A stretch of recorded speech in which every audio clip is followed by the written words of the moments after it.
falo que ele é um autodeclarado socialista, eu quero dizer que ele é uma pessoa tão radical, mas tão radical, que grande parte das lideranças do Partido Democrata se negaram a apoiá-lo publicamente nessa campanha de Nova York. Nós tivemos ontem as eleições na maior e mais icônica cidade do Ocidente, Nova York. E os resultados, a gente pode dizer que não foram positivos, para dizer o mínimo, mas também não foram surpreendentes. E para comentar esse assunto, eu vou receber aqui o João Gabriel, que é o editor-chefe do Paulo Figueiredo Show. Vamos falar sobre as eleições de Nova York, João. Quem foi eleito prefeito da cidade de Nova York? Vambora. Valeu, Paulo, mais uma vez aqui no programa. Valeu você aí da audiência. Bom, ontem a gente teve de fato eleição para prefeito na cidade de Nova York. Como você falou, é a maior cidade dos Estados Unidos, um dos maiores símbolos da cultura americana, aquela cidade que você mais vê em filme, em série, enfim, a cidade mais famosa dos Estados Unidos. Concorrendo para a liderança dessa cidade, nós tínhamos o candidato do Partido Democrata, o Zoran Mandani, pelo Partido Republicano, o Curtis Sliwa, e como independente, o ex-governador Andrew Cuomo. E poucos meses antes, aliás, depois do aniversário de 24 anos dos atentados terroristas de 11 de setembro, 50,4% dos nova-iorquinos decidiram eleger o Zoran Mandani, que agora é o primeiro prefeito islâmico de uma grande cidade americana. É uma tendência que a gente já via na Europa, mas não via ainda nos Estados Unidos, né? E vejam que loucura, né? Você mal era nascido no 11 de setembro, mas eu tinha um ano. Você tinha um ano. O João é o nosso menino prodígio aqui.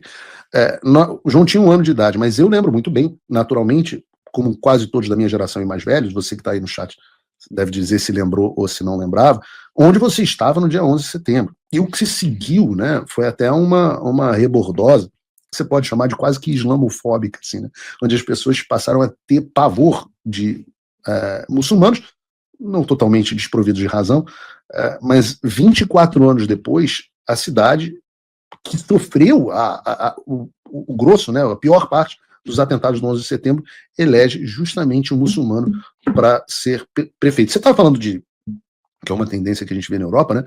Se eu não me engano, no Reino Unido, as 6 maiores cidades hoje são governadas por muçulmanos, né? Inclusive Londres, né? A capital do Reino Unido é governada, Sadiq Khan.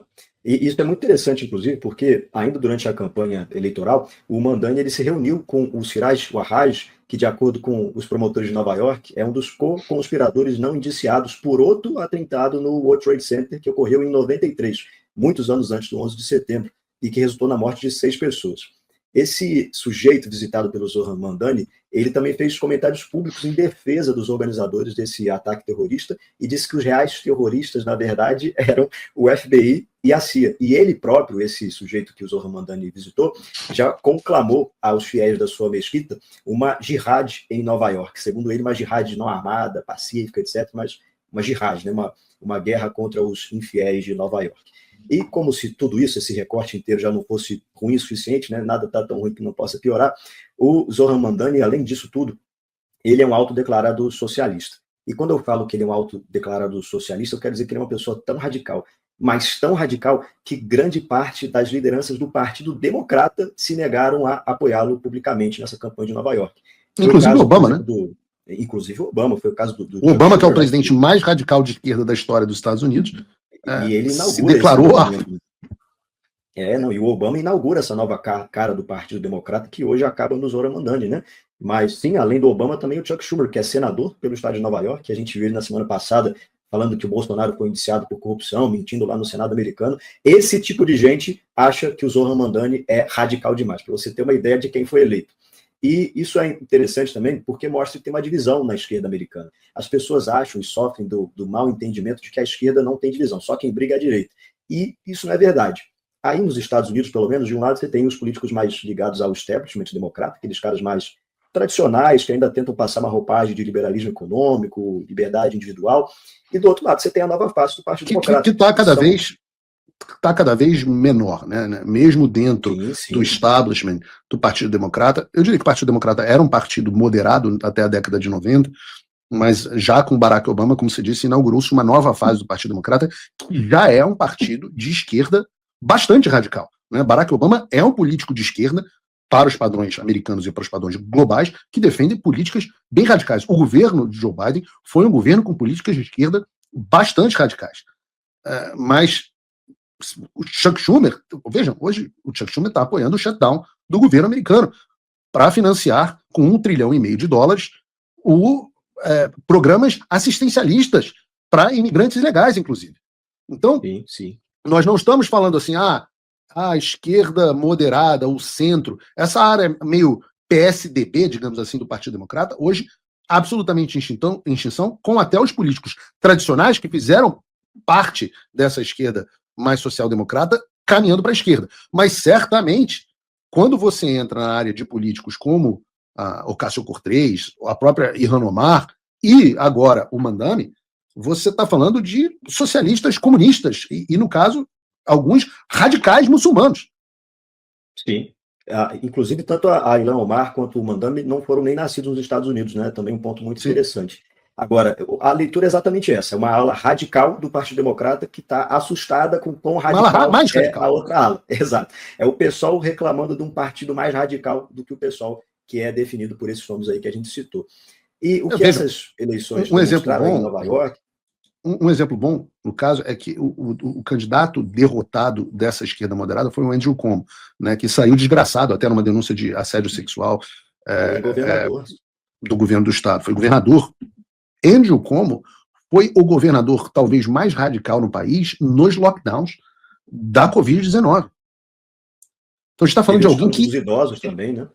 Escândalo dos idosos. Voluntariamente ou involuntariamente, matou, certamente, muitos idosos com as políticas da Covid-19. Vejam esse caso.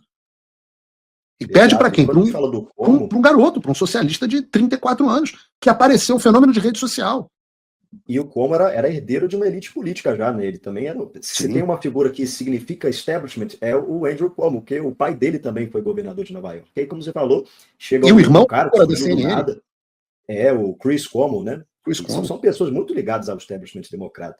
Mas aí surge um doidão de 34 anos, do nada, que se chama de socialista, e o cara vai lá e derrota o Andrew Cuomo e a elite democrata, o que é muito interessante, porque em termos de campanha eleitoral, né, a gente sempre fala aqui de nacional populismo, do contato com o povo, do afastamento das elites, etc.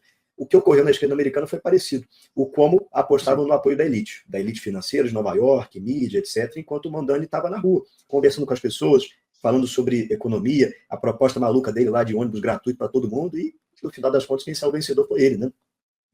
E é interessante porque... Pode falar.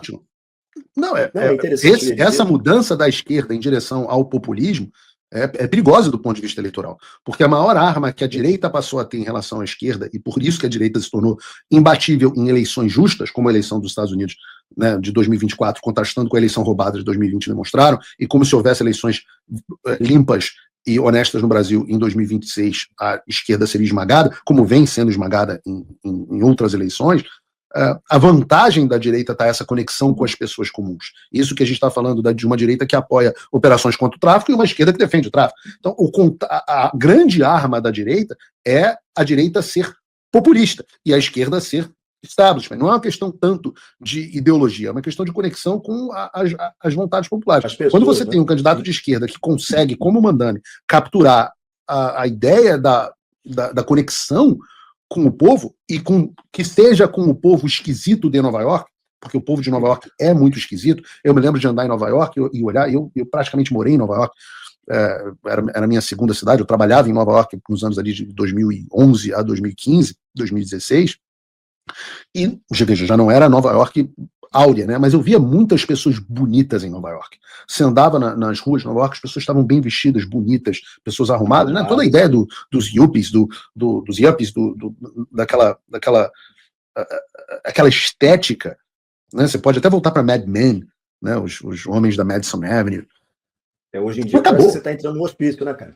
O hospício. Quem ficaria bem em Nova York? A comentadora especialista de política pública do Castelo Rá-Tim-Bum. Rapaz, ela tem a cara de nova-iorquino, viu? Porra, em Nova York ela tava ali normal, tranquila. No Texas, as pessoas iam olhar para essa mulher como se ela fosse o que de fato ela parece ser um alienígena. Mas em Nova York é uma pessoa comum.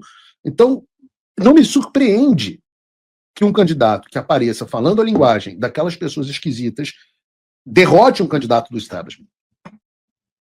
Sim, com certeza. O meu ponto nisso tudo é que se comunicar com o eleitor de Nova York é não se comunicar com o eleitor da maioria dos Estados Unidos, porque o eleitor de Nova York, como você bem descreveu aí, ele está muito à esquerda de quem é um moderado nos Estados Unidos. Então, a boa comunicação com essas pessoas passa para o Partido Democrata uma face que ele ainda conseguia mais ou menos manter ali de moderação, etc., que é destruída por essas pessoas.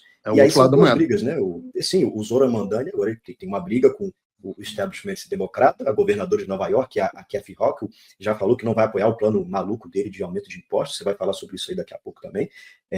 E a outra oposição o Partido Republicano vai ficar explorando em cima dessa imagem, a maior cidade dos Estados Unidos, palco do 11 de setembro, eleger uma pessoa que tem contatos com pessoas que conclamam jihadis e que apoiam o terrorismo.